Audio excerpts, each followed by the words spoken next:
Diyos, magandang umaga po sa inyong lahat mga kapatid.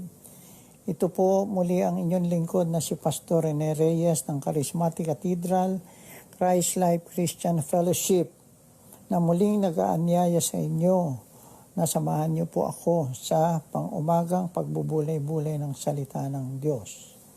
Ang ating pong pagbubulay-bulayan ay ang Aklat ni Jeremias, Kabanatang 29, Talatang 11. Ganito po ang sinasabi, nalalaman ko ang aking mga panukala para sa inyo, sabi ng Panginoon. Mga panukala para sa ikabubuti at hindi sa ikasasama, upang bigyan kayo ng kinabukasan at pag-asa. Purihin ang ating Diyos na buhay. Ang pamagat po ng ating pagbubulay-bulayan ay alam ng Diyos. Praise the name of the Lord.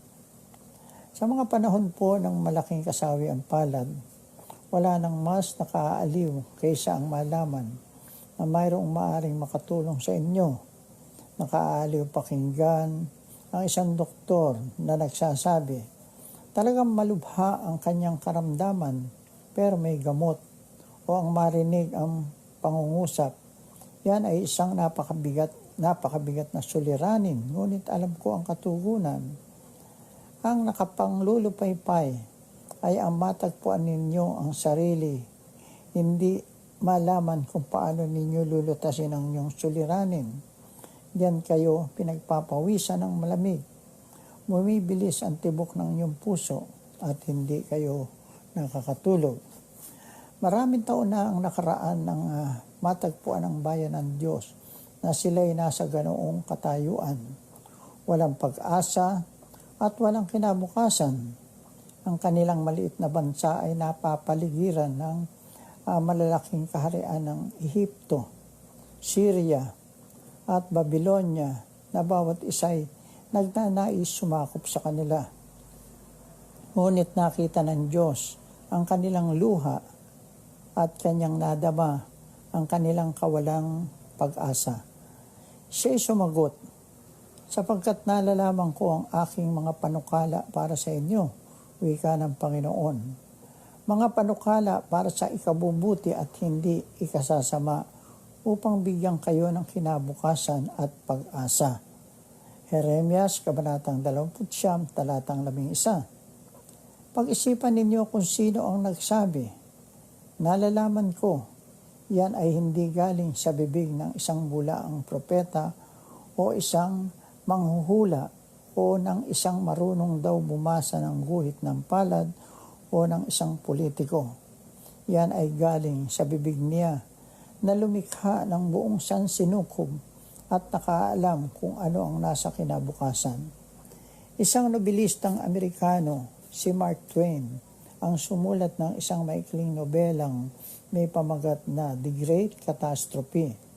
Sa Tagalog, Malaking Kapahamakan. At sa kwentong ito ay patuloy ang pagsama ng mga pangyayari hanggang bigla siyang tumigil at ito ang sinulat. Mahal na bumabasa, hindi ko alam kung ano ang tugon sa suliraning ito.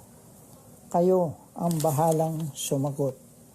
Ganyan kumisan ang aking pakiramdam at saka ko naaalaala ang pangako ng Diyos sa pamamagitan ni Jeremias na para rin sa atin ngayon. Ang ating suliranin ay hindi natin nakikita ang kabuuan. Tayo'y katulad ng isang nanonood sa isang humahabi na ang nakikita lamang ay ang parang magulong mga sinulid, ngunit sa kamay ng humahabi ay nayayari ang isang magandang dibuho na hahangaan pagkatapos. Kung nais ninyo matupad ang magagandang panukala ng Diyos para sa inyo, kailangan ninyong ganap na magtiwala sa Kanya.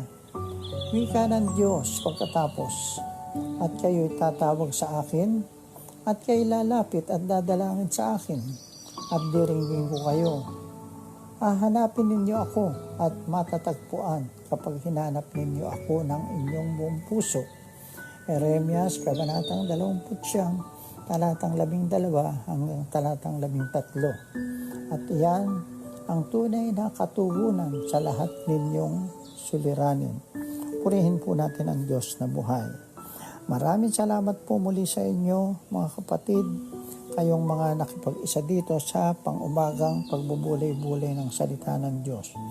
Patuloy po kayong pagpalain ng Diyos na buhay at samahan kayo niya sa buong araw ninyong maayos na pamumuhay.